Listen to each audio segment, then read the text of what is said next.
नमस्कार, झारखंड देख रहे हैं आप। आपके साथ मैं हूं शिप्रा झा। झारखंड कांग्रेस के नए प्रभारी अविनाश पांडे ने राज्य में कोऑर्डिनेशन कमेटी और कॉमन मिनिमम प्रोग्राम तैयार करने को लेकर बहुत जल्द मुख्यमंत्री हेमंत सोरेन से वार्ता करने की बात कही। उन्होंने कहा है कि राज्य सरकार अच्छा काम कर रही है, पर जनता से किए गए वादों को समय पर पूरा करने को लेकर ये दोनों चीजें जरूरी हैं। साथ में समन्वय में और किस प्रकार से हम जनता के साथ और अच्छे नतीजे ला सकते हैं, उस पर सभी विधायकों ने अपने अपने सुझाव दिए, जिस संदर्भ में विचार करके आगे का हमारे कार्यक्रमों में उसको शामिल किया। कई सरकार चल रही शिकायत करते हैं कि इस पार्टी गठबंधन की सरकार है, पर ऐसा फील नहीं होता।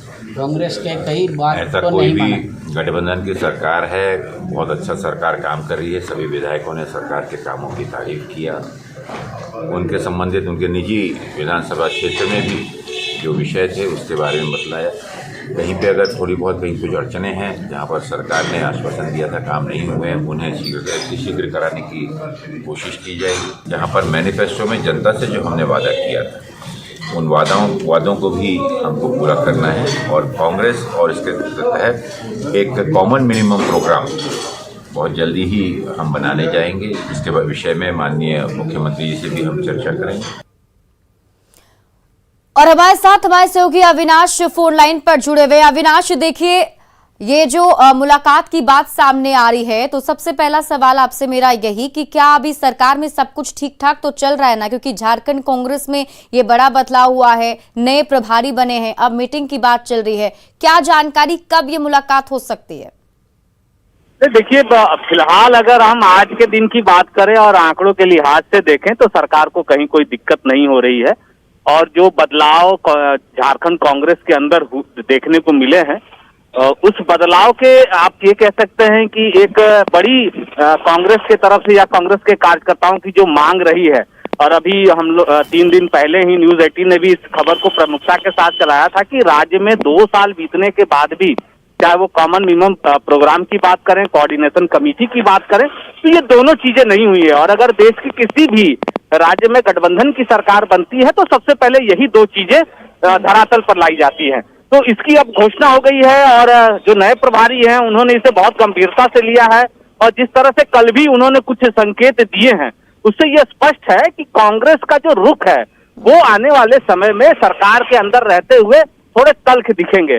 जैसे आप अगर उदाहरण के रूप में देखें, उन्होंने बहुत स्पष्ट तौर पर कहा है कि जो समन्वय और समझौता सरकार के साथ हुआ है सरकार चलाने को लेकर, उससे वो नीचे नहीं जा सकते हैं, क्योंकि जो कार्यकर्ताओं का जो सम्मान है, उनका जो हक है, वो काफी ऊंचा है, ऊपर है। तो ये कहा जा सकता है कि कांग्रेस के अंदर से जो लगातार ये मांग उठ रही थी और समय समय पर कार्यकर्ताओं के द्वारा ये बातें कही जा रही थी कि उनकी अनदेखी होती है, जिला अध्यक्ष की नहीं सुनी जाती है, तो अब ये परिस्थितियां आने वाले समय में बदलेंगी। और ये कह सकते हैं कि मुख्यमंत्री से आज, चूंकि रविवार है, आज के दिन भी मुलाकात हो सकती है, या जो जानकारी पहले से मिल रही है कि कल इनका नए प्रभारी का अंतिम दिन रहेगा यहाँ 3 दिवसीय दौरे का, तो कल मुख्यमंत्री के साथ मुलाकात हो सकती है। वही अविनाश, अगर मुलाकात की बात करें, जैसे जिस तरीके से उन्होंने बताया कि कॉमन मिनिमम प्रोग्राम पर बात होगी, इसके अलावा उन्होंने ये भी कहा कि जनता से जो वादे किए गए थे उसे सही समय पर पूरा करना होगा, तो क्या क्या वो कुछ खास बातें हो सकती हैं इस बैठक में जिस पर चर्चा की जा सकती है? देखिए, 2 बातें तो जैसा कि मैंने कहा, कोऑर्डिनेशन कमेटी और कॉमन मिनिमम प्रोग्राम।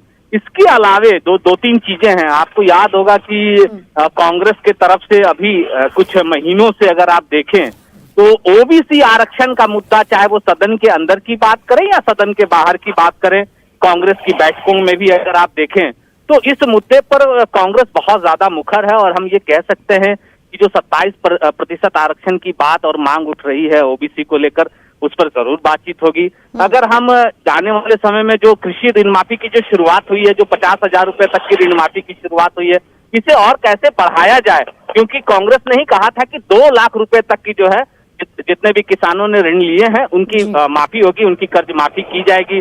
जो आने वाले समय में जो बातें कही गई थी कि 200 यूनिट फ्री बिजली झारखंड को देना है, 3 लाख रुपए में 3 कमरे वाले मकान की बात हुई थी, तो कुछ ऐसी चीजें हैं जिसको लेकर पहले से ही चर्चा हो रही है और संदर्भ में बातचीत होगी। बहुत बहुत शुक्रिया तमाम जानकारी के लिए अविनाश। रांची में झारखंड कांग्रेस विधायक दल की बैठक आलमगीर आलम के आवास पर हुई। विधायक दल की बैठक में प्रदेश प्रभारी अविनाश पांडे ने संगठन और सरकार के कामकाज को लेकर जानकारी ली। इस दौरान कांग्रेस विधायकों ने अपने क्षेत्र से संबंधित कई तरह के मुद्दों को साझा किया। पूर्व प्रभारी को लेकर भी विधायकों ने निशाना साधा। पूर्व विधायक गीता श्री उरांव के इस्तीफा को लेकर कांग्रेस के विधायक बोलने से बचते नजर आए। विधायक दल के नेता आलमगीर आलम ने भी इस मुद्दे पर चुप्पी साधी रखी। आलमगीर आलम के आवास पर पूर्व प्रदेश अध्यक्ष सुखदेव भगत भी नजर आए। हालांकि उन्होंने मीडिया से किसी तरह की कोई बात नहीं की। बता दें कि सुखदेव भगत की घर वापसी की चर्चा इन दिनों चल रही है। नए प्रभारी जी आए हैं, आदरणीय अविनाश पांडे जी आए हैं, सह प्रभारी उमंग सिंघाड़ी जी आए हैं। हमने अपनी बात को रखना है और जो मुद्दा बातें छान कर आएगी हमारे जो प्रभारी हैं वही बताएंगे। रांची में पंचायत सेवक अभ्यर्थियों ने कांग्रेस के अभिनंदन कार्यक्रम के दौरान न्याय करो के नारे के साथ हंगामा किया है। पंचायत सेवक अभ्यर्थियों ने सोनिया गांधी से लेकर राहुल गांधी और झारखंड कांग्रेस तक से न्याय करो के नारे लगाए। अभ्यर्थियों के हंगामे को देखते हुए कांग्रेस के सह प्रभारी उमंग सिंघार और प्रदेश अध्यक्ष राजेश ठाकुर ने उन्हें सरकार से बातचीत के लिए आश्वस्त किया। अब अभ्यर्थियों का 5 सदस्यीय प्रतिनिधि मंडल के साथ कांग्रेस सरकार से बात करेगी। लेकिन नियुक्ति कब होगा सर? बहुत परेशान है सर हम झारखंड के युवा सर। हमारे साथ सर जो दर्द हो रहा है ना वो हम उसको बयान नहीं कर सकते, क्योंकि हमारे आंखों में इतने रोए हैं ना सर कि हमारे आंखों से आंसू सूख चुका है। हर दिन हमेशा हर जगह जहां भी गए हर जगह रोने को हमें मिला और कुछ नहीं मिला है सर। राजधानी रांची इस समय बर्फ